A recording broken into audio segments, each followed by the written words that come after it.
Welcome to my channel. तो अभी इस वीडियो में हम एक मैट्रिक्स का क्वेश्चन सॉल्व करते हैं। तो इसमें मल्टीप्लिकेशन आपको सीखने को मिलेगा और कंपैरिजन ऑफ मैट्रिसेस ये आपको सीखने को मिलेगा। तो चलिए, अच्छा वीडियो है, आप अंत तक देखिए और आप भी खुद सॉल्व करते जाइए।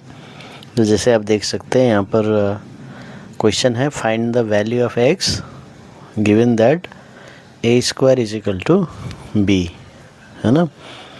तो अभी ए मैट्रिक्स दिया हुआ है और बी मैट्रिक्स भी दिया हुआ है और बी में एक्स है, उसको हमें निकालना है। ठीक है, तो अभी क्या करना है, A square is equal to B है। तो अभी अब ए स्क्वायर का मतलब क्या है, ए इंटू ए, तो यानी कि ए इंटू ए मैट्रिक्स करना, हमें ए को मल्टीप्लाई करना है ए के साथ। ठीक है, तो चलिए हम कर लेते हैं, ए स्क्वायर निकाल लेते हैं। 2 12 0 1 2 12 0 1। तो इस तरह से आप सेटिंग करेंगे। अभी मल्टीप्लिकेशन के लिए आपको एक सिंपल आइडिया मैं समझाता हूँ। तो जो पहला मैट्रिक्स है ना, जो पहला मैट्रिक्स है उसके इधर जाना और जो दूसरा मैट्रिक्स है उसके नीचे आना है, ऐसे। तो एक एक करके एलिमेंट्स को हम मल्टीप्लाई करेंगे और एक एक करके करेस्पॉन्डिंग एलिमेंट्स हम मल्टीप्लाई करेंगे, लेकिन पहला जो मैट्रिक्स का ऐसे जाना है और दूसरा मैट्रिक्स का इधर आना, नीचे आना। तो ये आपको देखना है। और एक बात है, तो जैसे इसका ऑर्डर है 2/2 और इसका भी है 2/2, माने 2 रो है 2 कॉलम्स है और 2 रोज़ हैं, इसमें 2 कॉलम्स है। ठीक है ना। तभी क्या करना है, जब मैट्रिक्स मल्टीप्लाई करते हैं तो ये जो फर्स्ट मैट्रिक्स का जो कॉलम है ना, ये वाला जो नंबर है, ये रो बाई कॉलम होता है। तो ये जो कॉलम है वो दूसरे जो मैट्रिक्स है उसका रो के साथ बराबर होना चाहिए, तो इसके साथ बराबर होना चाहिए। तो ये याद रखना आपको। तो ऐसा है तो मल्टीप्लिकेशन होगा, नहीं तो नहीं होगा। तो यहाँ पर ये क्वेश्चन ए स्क्वायर दिया है और ये 2/2 है, देखिए ये 2 और ये 2 इक्वल हो गया, तो इसलिए ये मल्टीप्लाई होने वाला है।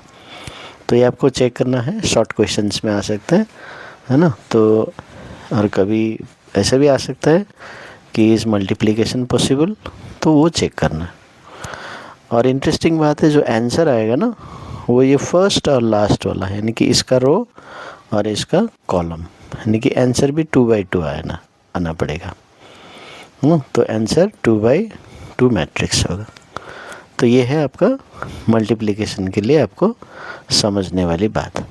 अभी तो मैंने जैसे बताया कि पहला मैट्रिक्स में इधर जाना है और एक एक करके एलिमेंट्स को मल्टीप्लाई करना और ऐड करना है।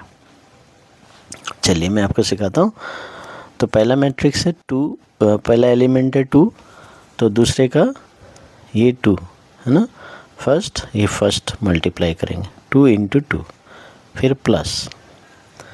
अभी इसके बाद मैंने क्या बताया, इधर जाना है, इधर जाना, इधर जाना मतलब अभी 12 को लेना है और इसका नीचे जाना है मतलब 0 को लेना है।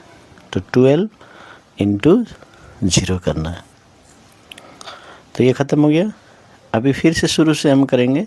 तो 2 के साथ अभी सेकेंड जो कॉलम में जाता है ना, तो 2 × 12, तो पहला के साथ पहला हम इंटू किया। अभी फिर हम जाएंगे इधर 12 + 12, फिर इसका नीचे आएंगे 1, सो 2 × 12 + 12 × 1 हो गया। तो समझ में आ गया। तो इस तरह से मल्टीप्लिकेशन करना। अभी नीचे और एक रो है, अभी ये रो में देखेंगे।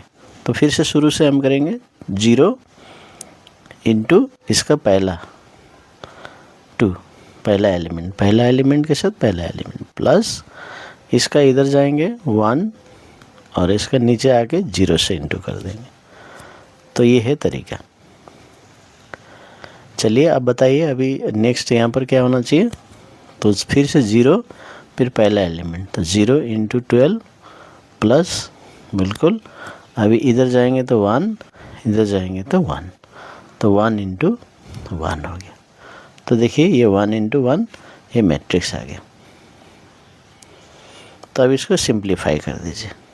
सो 2 इंटू 2 4, 4 प्लस 0, ये 24 प्लस 12 और इधर 0 प्लस 0 और इधर 0 इंटू 12 0 प्लस 1,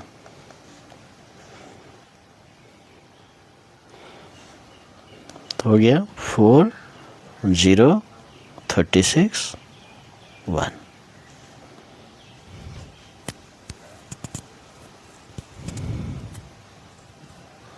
तो ये आ गया हमारा ए स्क्वायर, है ना।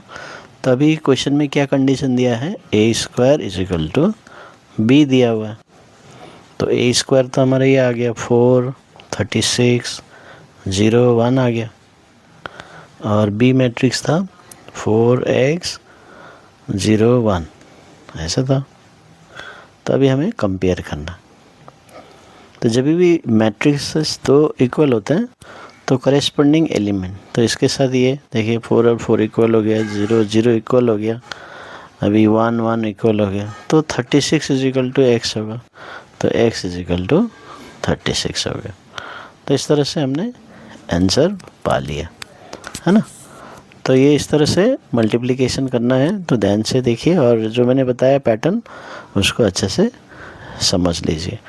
तो आपका हर एक मल्टीप्लिकेशन क्वेश्चन आसानी से कर सकते हैं विदाउट डाउट, और एग्ज़ाम में भी ये मल्टीप्लिकेशन वाला ही आएगा, ठीक है। तो इस तरह से आपको सॉल्व करना।